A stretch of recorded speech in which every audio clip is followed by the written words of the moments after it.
Hello everyone, আশা করি আপনারা সবাই ভালো আছেন, সুস্থ আছেন। প্রতিদিনের মতো আমি বিট্টু আজকে আবার একটা নতুন রেসিপি নিয়ে আপনাদের কাছে হাজির হয়েছি। আজকে আমি বানাতে চলেছি তালের লুচি।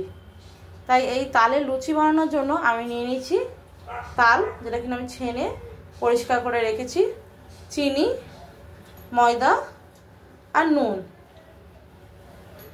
এই উপকরণ দিয়ে আমি বানাবো তালের লুচি। আর লাগবে তেল। যখন আমি তেল ইউজ করব আপনাদেরকে দেখিয়ে দেবো। সবার প্রথম এই উপকরণগুলো আমি একসাথে ভালোভাবে মাখিয়ে নেব, রেডি করে নেব লুচির ডো। চলুন ঝটপট এই উপকরণগুলোকে মাখিয়ে নিই। এই উপকরণগুলোকে দিয়ে ময়দাটাকে ভালোভাবে মেখে নিই।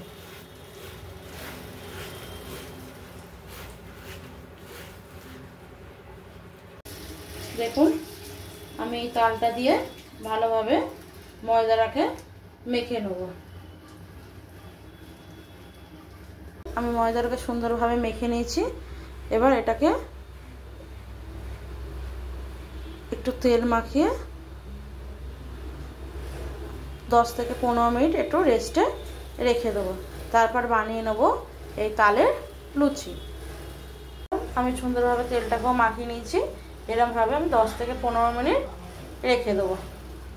নিয়ে নিয়েছি একটা খালি কড়া। এবার তাতে আমি দিয়ে দেবো পর্যাপ্ত পরিমাণে তেল। বানিয়ে নেব তালের লুচি।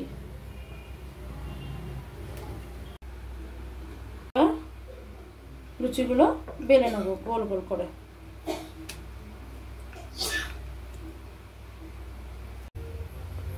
দেখুন, তেলটা গরম হয়ে গেছে। এবার এই তেলেতে আমি ছেড়ে দেবো।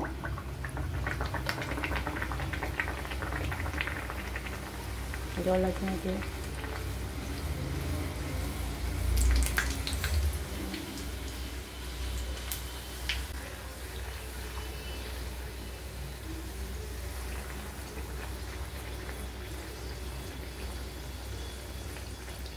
দেখুন, এরকম ফুলকো ফুলকো করে আমি লুচিগুলো ভেজে নেব।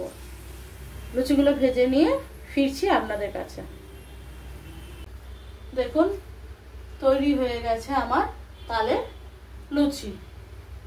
আপনারা ঘরে এরকমভাবে বানিয়ে নেবেন। তালের লুচি খেতে খুব ভালো লাগে। এরকম মিষ্টি মিষ্টি তালের লুচি, তার সাথে ঝাল ঝাল তরকারি হলে জমে যায় একদম। আর দেখুন কতটা নরম হয়েছে, একদম নরম। দেখছেন? আপনারা ঘরে অবশ্যই বানিয়ে খাবেন। কেমন লাগলো আমাকে অবশ্যই কমেন্ট করে জানাবেন। প্রতিদিনের মতো যদি আমার এই রেসিপি আপনাদের ভালো লেগে থাকে তো প্লিজ আমার চ্যানেলটাকে সাবস্ক্রাইব করে দেবেন, শেয়ার করে দেবেন সবার মাঝে, আর লাইক দিতে ভুলবেন না প্লিজ। ধন্যবাদ।